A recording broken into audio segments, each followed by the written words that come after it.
믿음의 기도를 들어주신다. 그래서 내 기도가 너의 기도가 되고 너의 간구가 나의 간구가 되고, 그래서 우리가 함께 이렇게 기도할 때 하나님께서 들어주시는 것이죠. 그래서 우리가 함께 기도하면서 이 길을 함께 걸어가고 있는 사람들, 그게 바로 우리들입니다. 마가는 중풍병자를 고쳐주신 예수님의 이야기를 통해서 우리가 함께 기도해야 된다, 함께 이 길을 가야 된다, 함께하는 사람들의 소중함들을, 중요성들을 가르쳐 주십니다. 그리고 예수님께서는 그것뿐만 아니라 죄를 용서하러 오신 분이다 하는 것을 가르쳐 줍니다. 그리고 이제 그 죄의 용서를 가르쳐 주신 이 예수님께서는 이제 죄인들에게로 갑니다. 죄인. 그리고 그 당시 사람들이 생각하기에 제일 큰, 제일 나쁜 그런 죄인이라고 생각했던 세리 레위에게, 레위는 마태복음을 기록했던 이 마태의 다른 이름이기도 합니다. 이 레위는 세리입니다. 여러분 본문을 보면 바리새인들이 예수님을 이렇게 비방합니다. 그러면서 뭐라고 얘기를 하냐면 많은 세리와 죄인들이 예수와 그의 제자들과 함께 앉았으니 이렇게 이야기하고, 또 16절에는 서기관들이 예수께서 죄인 및 세리들과 이렇게 이야기를 합니다. 그래서 죄인 있는데 또 세리가 또 따로 있습니다. 왜냐하면 그 세리들은 그 당시에 이 죄인, 일반적인 죄인들보다도 더 아주 나쁜 사람들이다 이렇게 생각을 했기 때문에 그렇습니다. 당시의 세리들은 세금을 이렇게 걷었습니다. 그리고 일부는 자기가 가지고 일부는 로마 제국에게 바쳤습니다. 그러니까 이 사람들은 매국노입니다. 그래서 이 자기를 이렇게 식민지 삼은 그 나라 사람들에게, 그 나라에게 이 세금을 걷어서 바치는 사람이니까 1차적으로는 이 매국노고, 또 이 사람들은 세금을 많이 걷었습니다. 그래서 많은 것들을 자기가 착취를 했습니다. 그래서 이 사람들을 강도나 도둑이라 그렇게 이 사람들을 여겼습니다. 그래서 이 유대인들의 탈무드나 미시나 같은 이런 책을 보면은 유대인이지만은 이 세리는 재판장의 증인으로 설 수가 없었습니다. 세리가 되면 회당에서 쫓겨났습니다. 가족에게는 수치로 여겼습니다. 세리가 들어가는 집은 부정하게 생각을 하고 그 집 사람들은 그와 접촉을 하면 부정한 사람들이 되었습니다.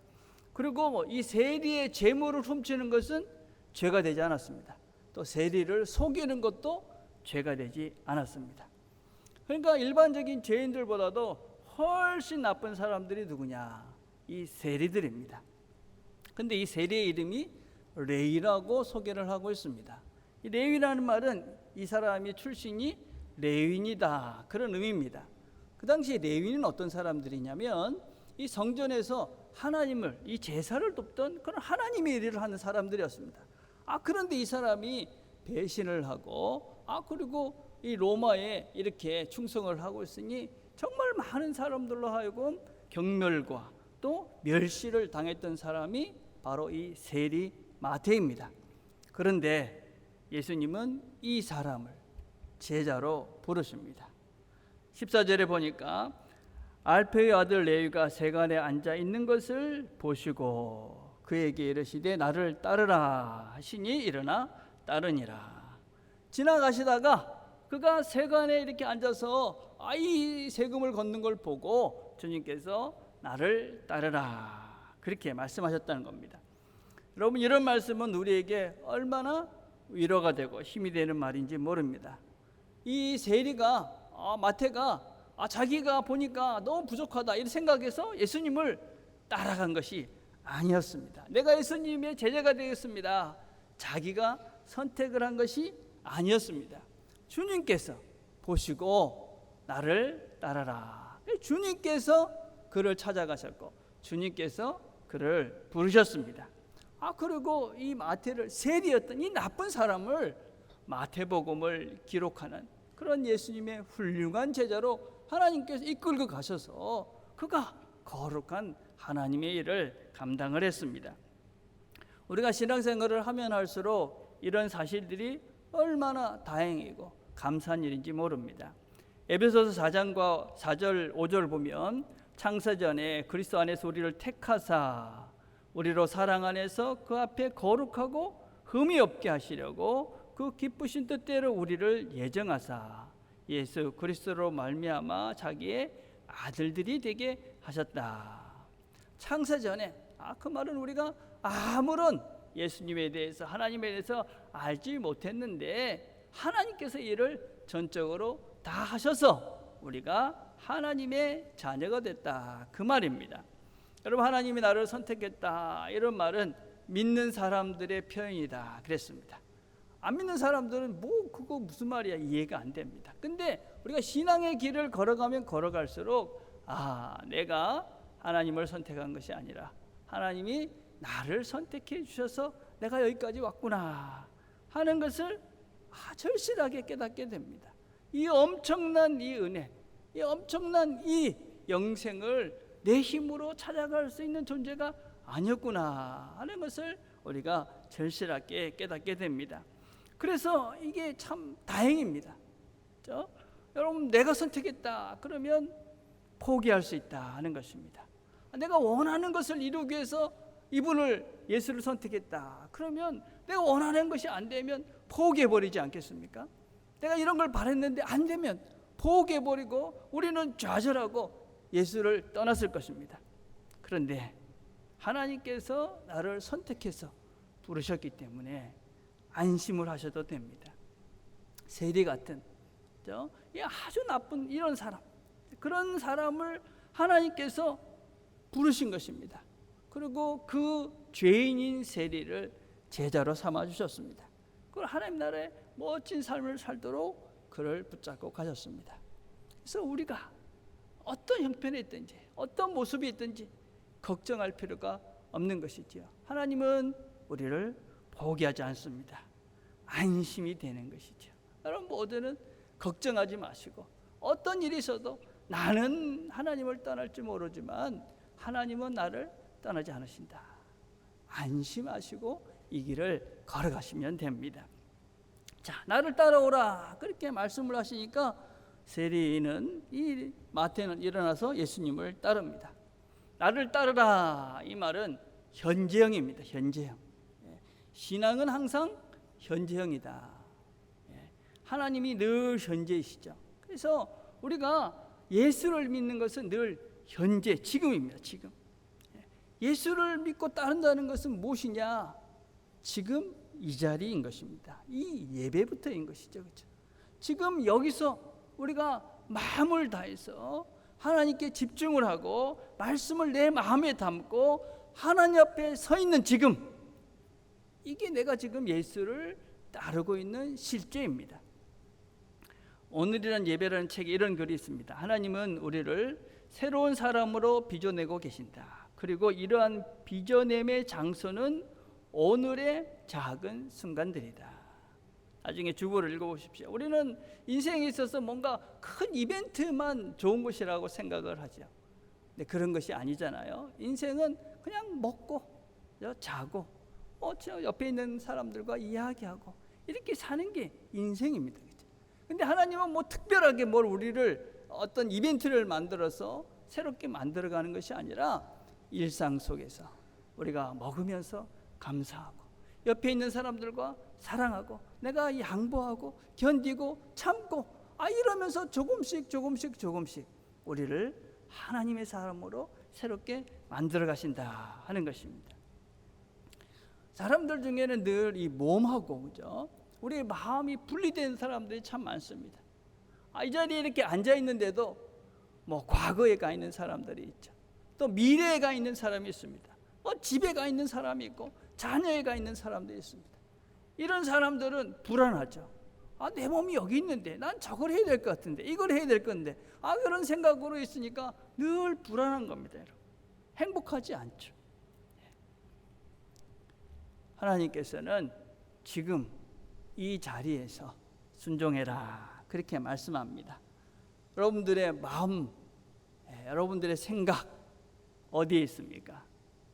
여기에 하나님 앞에 여러분들이 여러분의 마음과 모든 것들이 집중되어 있다면 여러분 지금 하나님을 따르는, 하나님 앞에 순종하는 삶을 살아가고 계시는 겁니다. 그렇게 세례인 레위를 부르셨는데, 그래서 이 마태가 예수님을 집으로 초대를 합니다. 그러니까 많은 사람들이 그 예수님과 함께 식사를 하는 것입니다. 세리들 또 죄인들이 많이 모여가지고 식사를 하는 것을 보고 난 다음에 바리새인들 중에 서기관들이 이렇게 이야기를 합니다. 바리새인들의 서기관들이 이르되 죄인 및 세리들과 함께 잡수시는 것을 보고 그의 제자들에게 이르되 어찌하여 세리 및 죄인들과 함께 먹는가? 이 죄인들 또 세리들과 함께 이렇게 식사를 한다는 것은 그 사람도 부정한 사람이 된다, 그런 의미를 담고 지금 이 제자들에게 예수님을 비난하고 있는 것입니다. 너는 부정한 짓을, 어떤 면에서는 죄를 짓고 있는 거야, 이렇게 말을 하고 있는 것이죠. 우리가 지금 지난주에 날마다 행복한 묵상 다니엘이라는 사람을 살펴봤어요. 다니엘은 이 이스라엘이 유다라는 나라가 바벨론에 침공을 당해가지고, 그래서 이 포로로 1차 침공을 했을 때 포로로 끌려갔던 사람입니다. BC 한 605년경의 사람입니다. 그리고 이 이스라엘이 몇 번에 걸쳐서 또 이번 주에 할 에스겔 두 번째 침공할 때 끌려갑니다. 또 세 번째도 침공을 해요. 그래서 많은 사람들이 이 바벨론으로 끌려갑니다. 그래서 다른 나라로 끌려가면 어떻게 됩니까? 그 나라 말을 써야 되고 그 나라 음식을 먹어야 되고 그 나라 문화를 이렇게 접하게 되잖아요. 그러다 보니까 이 사람들이 자기의 정체성을 잃는 거예요. 그래서 안 되겠다, 우리가 정신을 차리자, 우리가 우리의 정체성을 지켜가자.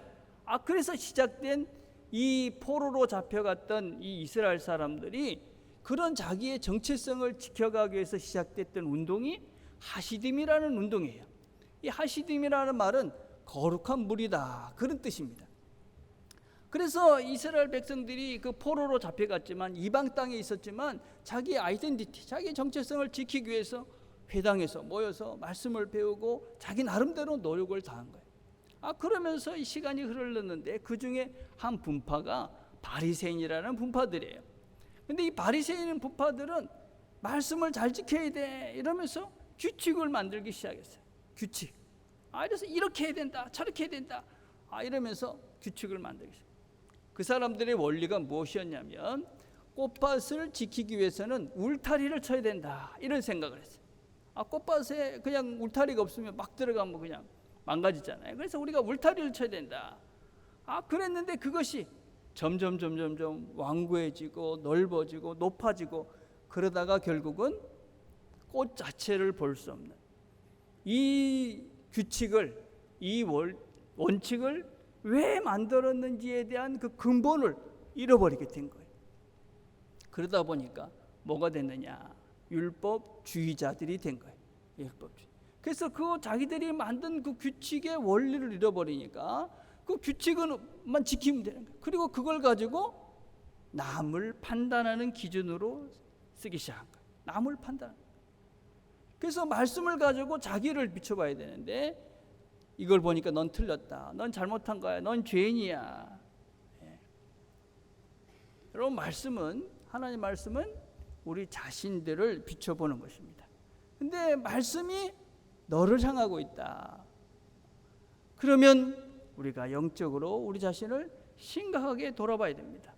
바리새인, 율법주의자들이 되어져 버린 것입니다. 집에 가시면서 옆에 계신 분들한테 오늘 말씀 잘 들었지? 이러면 이제 잘못 들으신 겁니다, 여러분. 그건 잘못 들은 거고, 말씀을 듣고 가시면서 그래, 내가 더 잘할게, 이런 말씀을 잘 들으신 겁니다. 오늘 가시면서는 전부 다 내가 더 잘할게, 그래야 말씀을 잘 들으신 것입니다. 사실은 가장 큰 딜레마는 사실은 목사입니다. 목사들은 설교를 하는 사람들이잖아요. 그러니까는 이렇게 잘 하십시오, 이런 얘기를 많이 합니다. 그죠? 그러다 보니까 나는 잘하는데 당신들은 잘 못합니다, 이렇게 말을 하는 경향들이 있는 것 같습니다. 제가 젊었을 때는 목사님들이 꾸중을 하는, 또 혼내는, 또 이렇게 강요를 하는 설교를 참 많이 들었던 것 같습니다. 그래서 제 생각에 저 정도 나이가 들면 저렇게 이렇게 다른 사람을 이렇게 꾸짖을 수 있는 그런 성숙된 모습이 될 수 있을까, 그런 생각을 했습니다. 근데 저도 이제 나이가 적지 않은데 나이가 들어보니까 여전히 부족하더라고요. 그죠? 여전히 뭐 특별히 나이가 들었기 때문에 더 많이 이렇게 성숙한 모습은 별로 없는 것 같더라고요. 그죠? 예.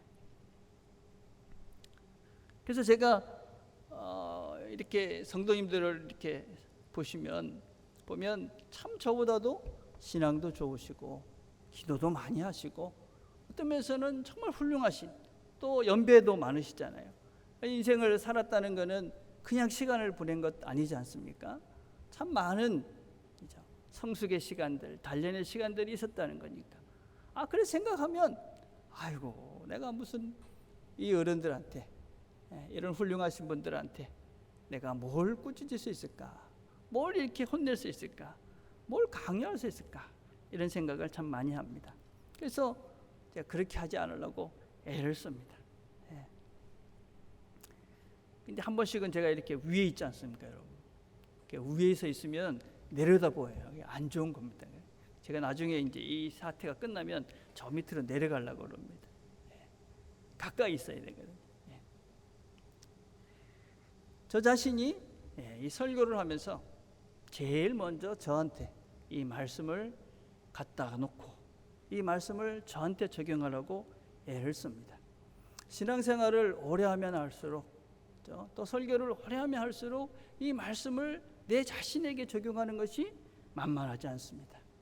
우리가 그래서 말씀을 들을 때마다 늘 깨어서 이 말씀이 나를 향하도록 하나님이 나에게 뭐라고 말씀하시는 것인지 하고 나를 향해서 이 말씀을 들으려고 애를 쓰고 기도하면서 노력하지 않으면 우리는 쉽게 바리새인이, 율법학자가 될 수밖에 없습니다.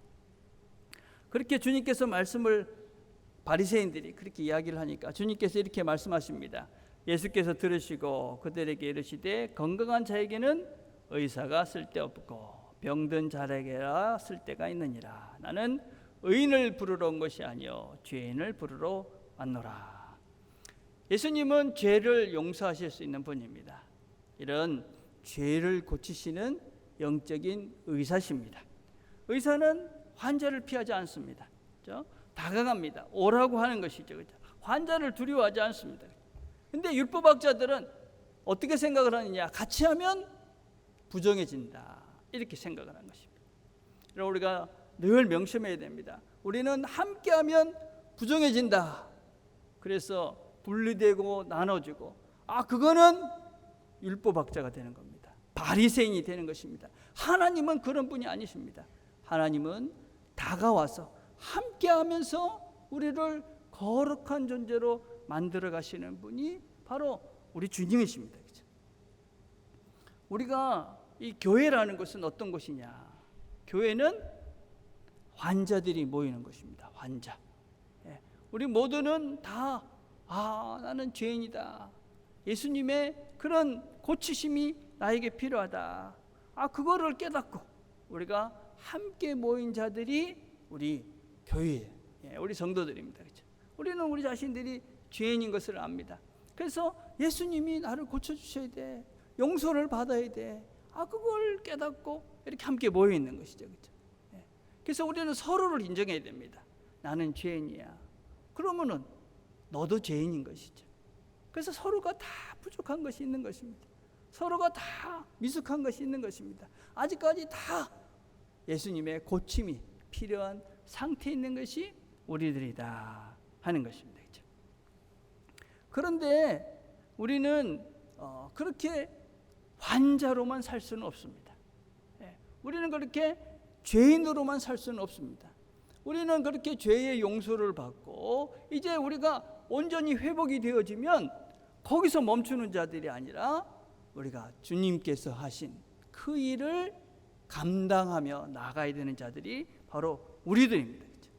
우리는 용서를 받았고 새롭게 되어졌습니다. 그래서 그 하나님의 은혜를 알고 어떻게 우리의 인생을 살아야 되는지 우리는 깨닫게 됩니다. 그럼 이제 어떻게 해야 됩니까? 나누셔야죠. 이제 나누셔야죠. 내가 이렇게 은혜를 받았다. 내가 이렇게 새로운 사람이 됐다. 그래서 우리는 우리 자신들이 함께함으로써 부정한 존재가 되는 것이 아니라 함께하면서 거룩한 존재들로 만들어 가야 되는, 그래서 우리가 세상의 소금이 되고 세상의 빛이 되어야 되는 존재들이 바로 우리들입니다. 그렇죠? 그래서 우리는 환자입니다. 여전히 주님의 치료가 필요합니다.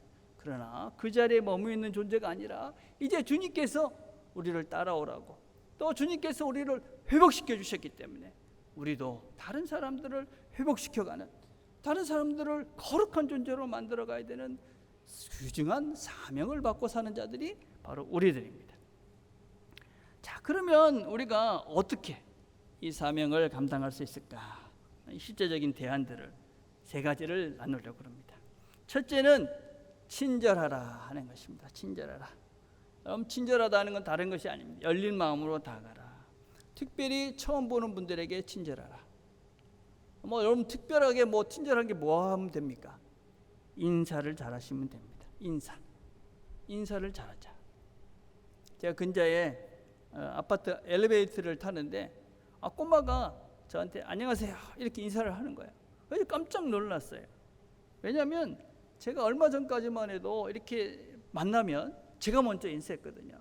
안녕 이렇게 인사를 했는데 제가 가만히 있으니까 꼬마가 안녕하세요 그렇게 인사를 하는 거예요. 그렇죠? 예.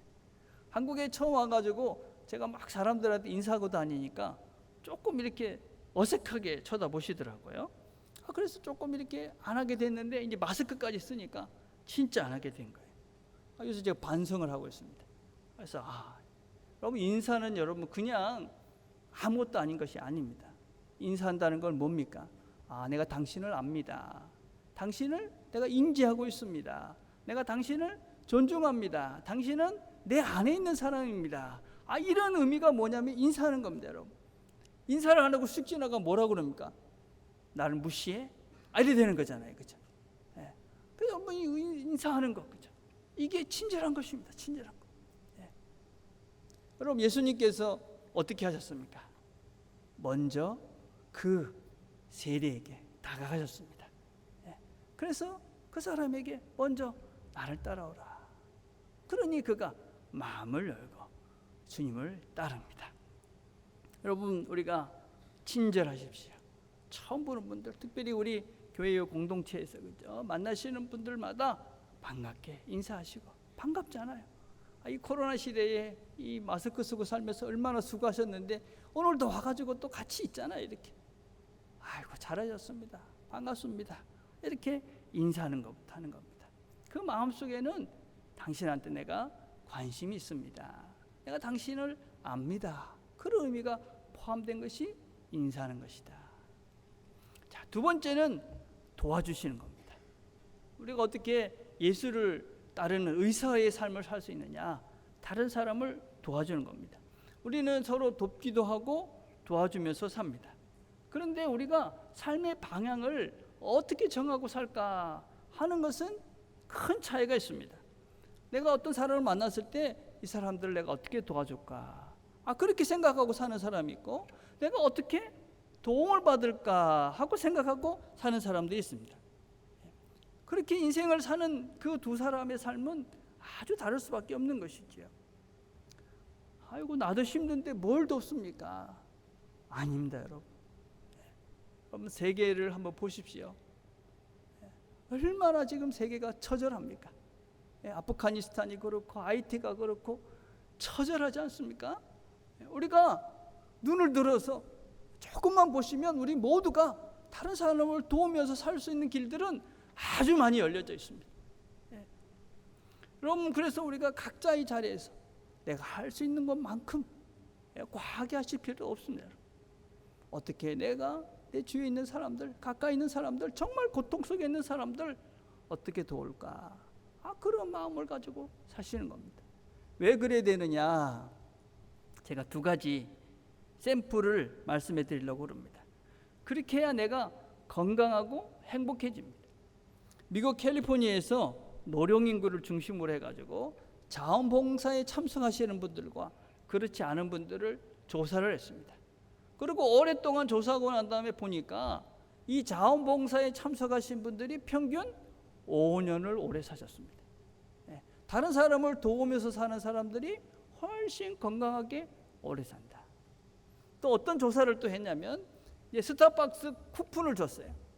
그래가지고 세 부류로 나눴습니다. 하나는 혼자 가서 다 먹는 것, 두 번째는 그냥 다른 사람을 줘버리는 것, 세 번째는 둘이 같이 가서 같이 차를 마시는 것. 그리고 행복도 조사를 했어요. 그러니까 같이 가서 이렇게 음식을 같이 먹은 사람들이 제일 행복도가 높게 나왔어요.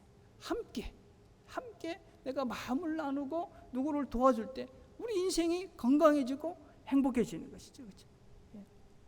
여러분, 교회는 사람을 돕기 위해서 존재하는 것입니다. 저희 고민은 어떻게 하면 우리 성도님들이 더 행복하게, 또 하나님을 잘 다루면서 이 땅의 삶을 잘 사시다가 하나님 앞에 멋지게 갈까? 그걸 고민하는 것이 저의 목표입니다. 그렇죠? 그건 우리 교회의 목표이기도 합니다. 여러분, 우리 모두의 목표가 되어야만 합니다. 나 혼자 어떻게 하겠다 이게 아니라 어떻게 하면 우리가 함께 멋진 그런 하나님의 복을 누리며 살까? 이게 우리가 함께 고민하면서 우리가 함께 기도하면서 나아가야 될 방향입니다. 그렇죠? 코로나로 이렇게 참 힘든데 어떻게 도울까? 여러분, 오늘 우리가 이제 설문조사를 지금 하고 있어요. 왜 그러는 것이냐? 어떻게 하면 여러분들이 실제적인 것들을 잘 도와줄 수 있을까? 그런 고민을 우리가 함께 해가는 것이죠. 그렇죠? 꼭 참여해 주시기를 바랍니다. 그렇죠? 여러분, 우리가 함께 해야 행복해지는 것입니다. 예수님께서 왜 세리들에게 갔을까요? 이놈을 통해서 내가 뭔가 이익을 볼까? 그런 게 아니었죠. 세리를 어떻게 도울까? 이 고통받는 이 사람을, 이 마음이 힘든 이 사람을 내가 어떻게 도와줄 수 있을까? 그런 마음으로 주님께서 세리에게 가신 것이죠.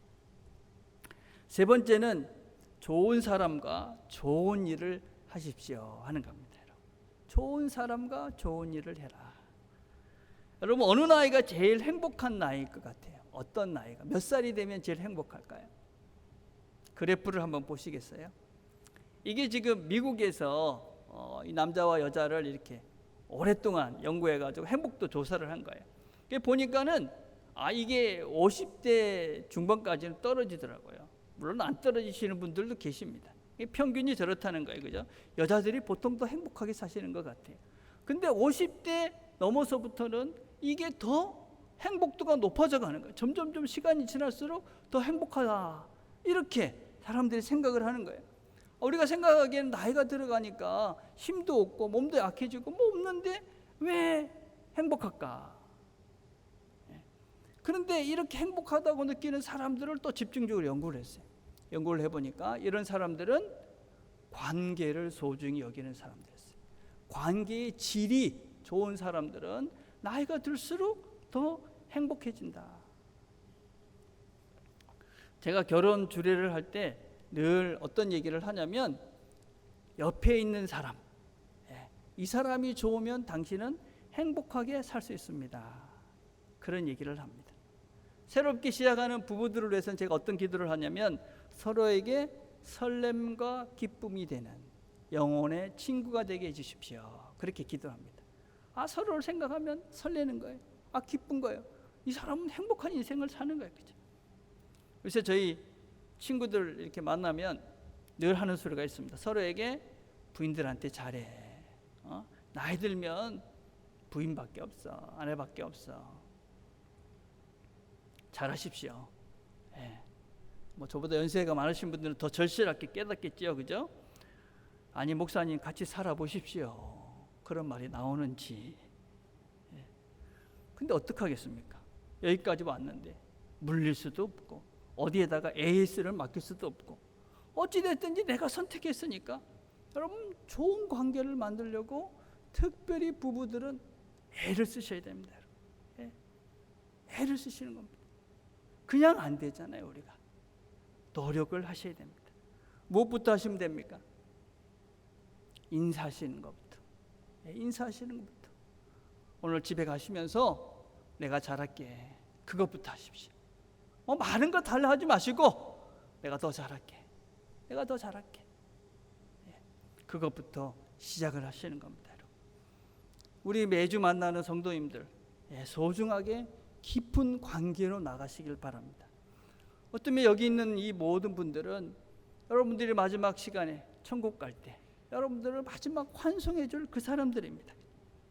우리 교회 다니는 분들은 다른 친구도 보진 없지 않습니까? 서로에게 좋은 사람들이 되십시오. 기도를 부탁하십시오. 내가 이렇게 힘들어, 나를 기도해 줘. 혼자 가지 마시고, 혼자 힘들어하지 마시고, 내가 이렇게 힘들어, 기도해 줘. 좋은 관계를 만들어 가십시오.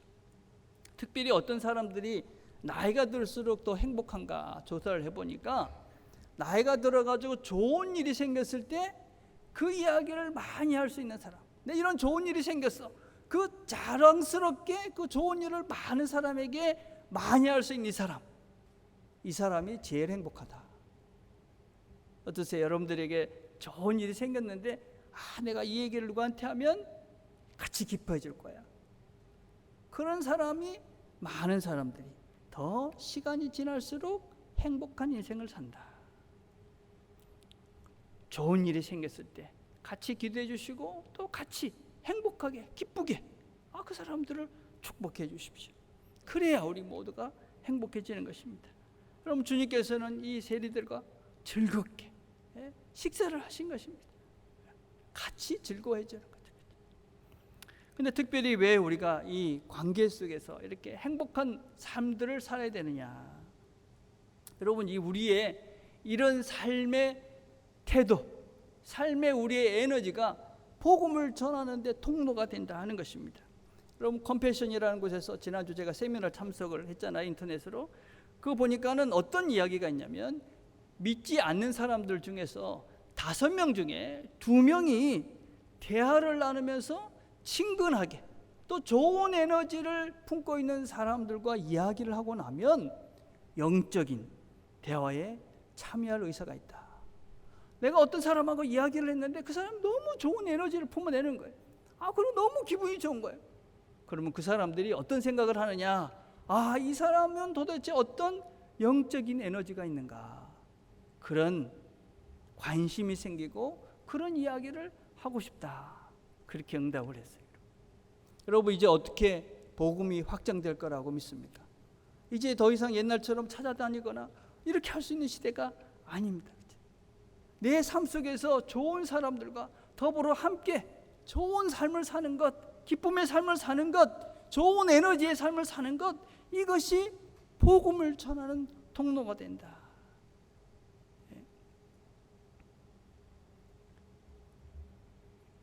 여러분, 우리가 이 코로나 시대에 우리가 한번 해보는 겁니다.